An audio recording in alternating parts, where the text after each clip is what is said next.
My wife died after giving birth to our son and her best friend confessed that our child isn't mine. So I exposed my dead wife to her family and gave up her baby. I am shattered and don't know where to turn. My wife passed away last month, only 7 months after giving birth to our son. She developed peripartum cardiomyopathy, a rare and severe form of heart failure that can occur in the months following childbirth. Despite the doctor's best efforts, she didn't survive. Losing her so suddenly has left me heartbroken and in a state of constant grief. 3 weeks ago, my wife's best friend came over to visit. She was visibly nervous and eventually told me she had something sensitive to share. After some hesitation, she revealed that my wife had confided in her that she'd been unfaithful around the time our son was conceived and that there was a chance he might not be mine. I was stunned and angry. My wife's best friend was telling me this only weeks after my wife's death, and it felt like an attempt to tarnish her memory. I couldn't believe it. I told her to leave and not to come back, convinced she was lying or trying to shift blame onto me somehow. The whole thing felt like a betrayal, and I tried to push the thought out of my mind. But once the idea was planted, it wouldn't go away. I kept wondering, what if she was telling the truth? After days of tormenting myself with this possibility, I decided to get a DNA test. It wasn't an easy decision. I felt guilty for even considering it, but I needed closure. Yesterday,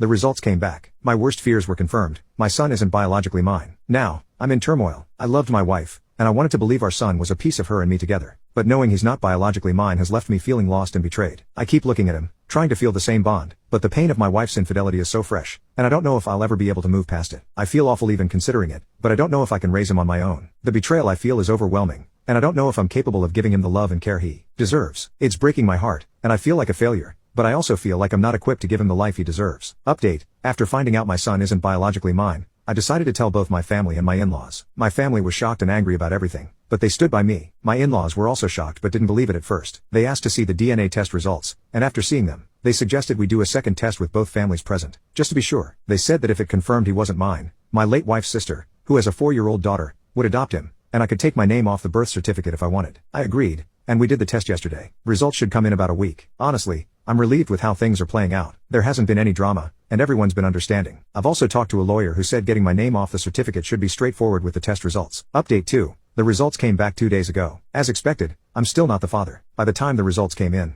I had already packed up most of the baby's things. My mom was staying with me, helping take care of the baby and keeping me sane through all of this. This morning, my late wife's parents, sister, and brother-in-law came to pick him up. The handover was smooth except for a snarky comment from my wife's sister. She said I seemed too eager to let the baby go. I didn't respond. There was no point, but it stung. Despite that, my in-laws, her parents, were supportive throughout and told me going no contact would be best for everyone involved. I agree, it's painful, but I think it's the right choice. I hugged them goodbye, and they left. They're good people, and I'll miss them. Now, the house feels empty. My mom went back home today but will return tomorrow to stay for about a week until things settle. Honestly, I feel relieved. Call me what you want, but I'm finally breathing again. This whole ordeal has been exhausting, but knowing I can start fresh feels like a weight off my shoulders. As for my wife's belongings, I gave her jewelry to my in-laws. They didn't want anything else except for a few trinkets and pictures, so they told me I could sell or donate the rest. I haven't decided what to do with it yet, but I'll figure it out.